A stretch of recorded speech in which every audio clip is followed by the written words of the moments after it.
हमले यहां पर हो रहे हैं। अब ईरान पर हमले हुए हैं तो ईरान ने भी पलटवार यहां पर किया है। ईरान लगातार चेतावनी अमेरिका को दे रहा है और जो तस्वीरें आपके हम सामने यहां पर रख रहे हैं, आप देखिए ईरान के जवाबी हमले जो अब इस तनाव को और ज्यादा बढ़ा रहे हैं।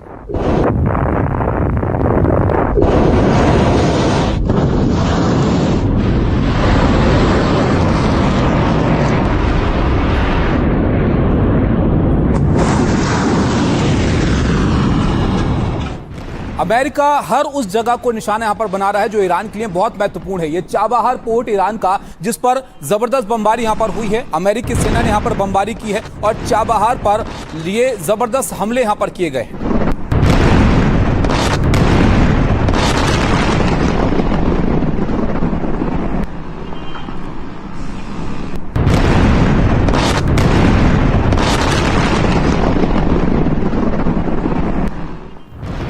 इस तस्वीर को जरा ध्यान से आप देखिए, बहुत महत्वपूर्ण जगह है ये ईरान के लिए। चाबहार पोर्ट के पास हमला होता है और जबरदस्त धमाका यहां पर होता हुआ दिखता है। अमेरिकी सेना ने बड़ा हमला यहां पर किया है।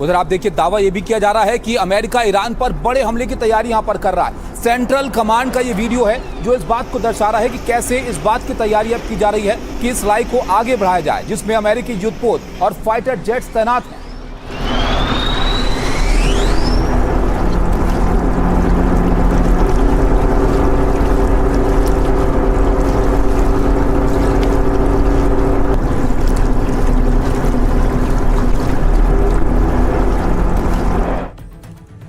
तो देखा आपने किस तरह से एक दूसरे पर ताबड़तोड़ हमले यहां पर हो रहे हैं और ईरान अमेरिका की जो जंग है ये विध्वंसक मोड़ यहां पर लेती हुई जा रही है, क्योंकि अब अमेरिका पर ईरान ने बहुत बड़ा आरोप यहां पर लगा दिया।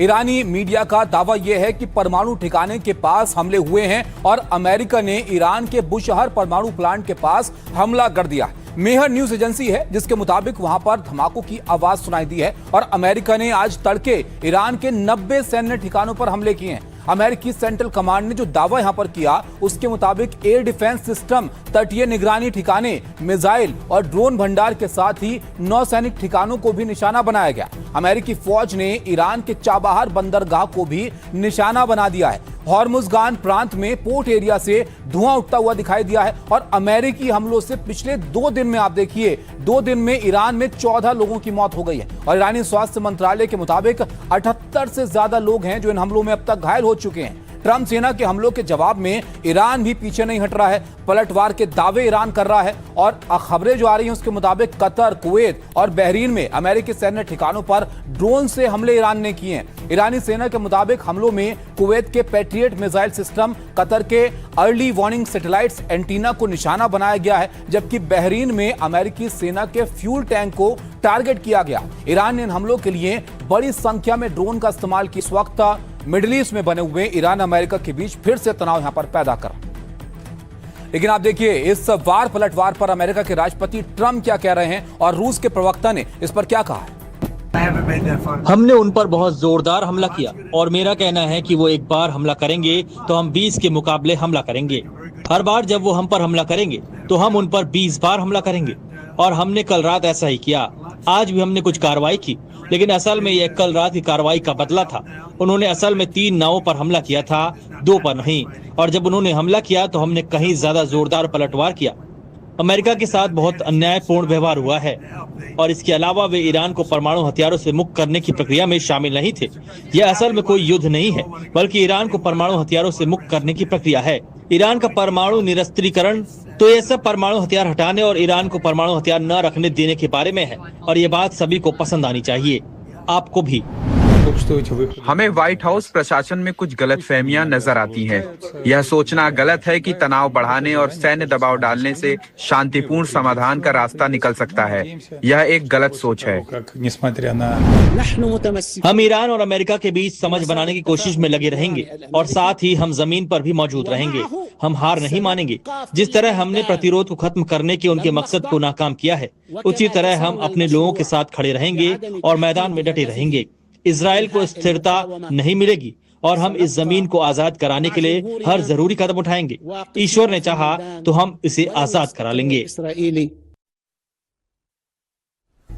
देखा आपने, तमाम कोशिशों के बाद बात वहीं पर आ गई है जहां से शुरुआत हुई थी। बातचीत हुई लेकिन सब विफल है। उसके बाद क्या हो रहा है, ये तस्वीरों से आप अंदाजा लगा सकते हैं। अमेरिका ने ईरान के खिलाफ मोर्चा खोल दिया है और ईरान के कई मिलिट्री ठिकानों पर अटैक कर दिया है।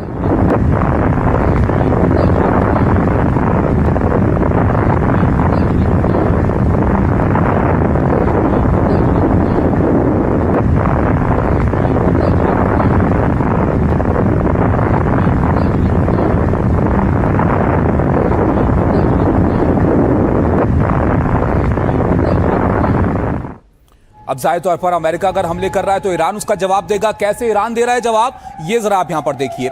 ईरान ने जो हमले यहां पर किए हैं उसके बाद यहां पर कुवैत में ईरानी हमलों के बाद सायरन बजते हुए सुनाई दिए हैं।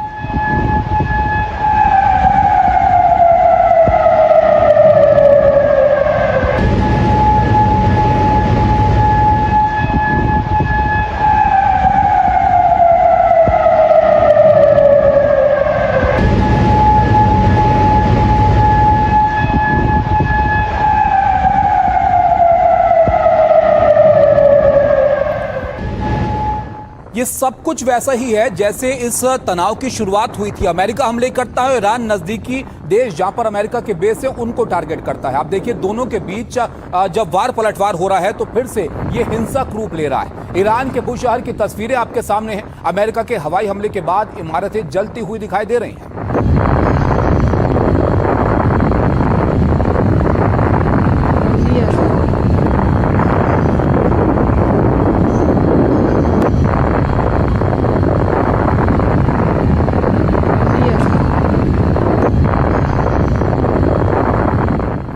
तबाही का मंजर है और बहुत जगह पर ऐसी तस्वीरें सामने आई हैं। एक और तस्वीर हम आपको दिखाते हैं। जब हमले यहां पर हुए तो उसके बाद ये पूरा इलाका धुआं धुआं हो गया।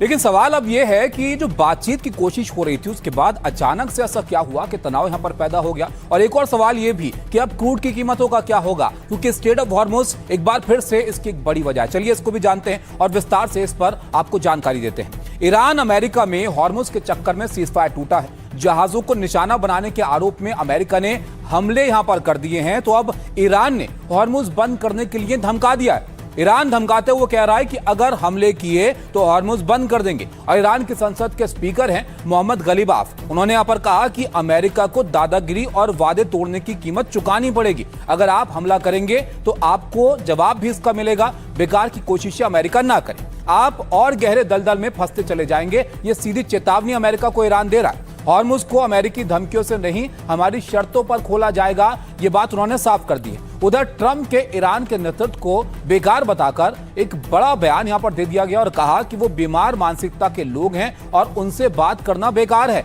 डोनाल्ड ट्रंप ईरान के बारे में बात कह रहे हैं तो आप सोचिए फिर बातचीत कहां पर यहां पर जा सकती है। दोनों ओर से होते हमले और तीखी बयानबाजी से तनाव काफी बढ़ गया है और लगातार दूसरे दिन कच्चे तेल के दामों में बढ़ोतरी हुई है। तेल और गैस की सप्लाई पर भी इसका असर पड़ने की आशंका है, क्योंकि इंटरनेशनल मैरीटाइम ऑर्गेनाइजेशन के प्रमुख ने यहां पर कहा कि हॉर्मुज में करीब 350 जहाज हैं और करीब 6000 क्रू मेंबर वहां पर फंसे हुए हैं। भारतीय विदेश मंत्रालय ने बताया कि हॉर्मुज में हमारे 9 जहाज हैं और इन जहाजों पर 198 क्रू मेंबर सवार हैं। और सभी वहां पर फिलहाल सुरक्षित हैं। ये थोड़ी राहत की बात है, लेकिन एक बार फिर से वही हालात यहां पर बन गए। इस बीच अच्छी खबर यह है कि भारतीय जहाज ने हॉर्मुज पार किया है।